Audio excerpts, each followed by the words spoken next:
पत्नी बाजार गए सी ते पत्नी कहती है किलो मटर लै लवां, किलो मटर लै लवां। तो पति कहने लगा लै लै जिन्ने लैने तेरी मर्जी है।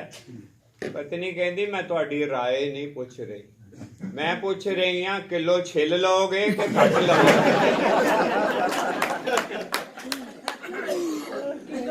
एक मंगता आया ते कहंदा दरवाजा खड़का के भैन जी बाबा भुखा है कुछ दे दियो खान नू। अंदरों आवाज आंदी है तेरी भैन पेके गई है आज तेरा जीजा भी भुखा ही है।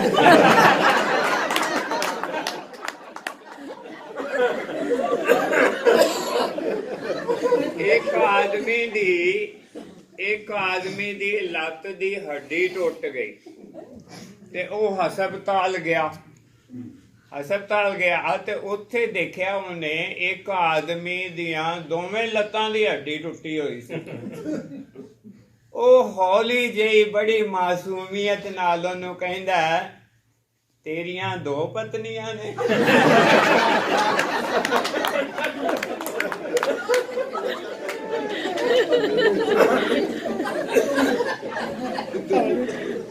पति कहंदा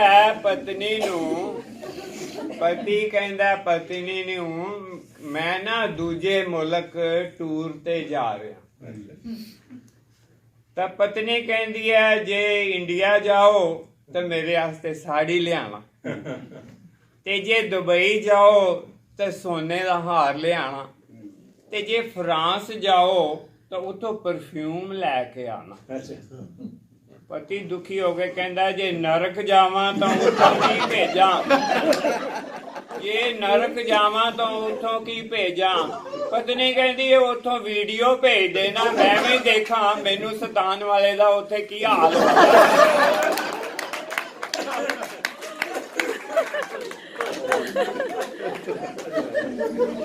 पति पत्नी एक पार्टी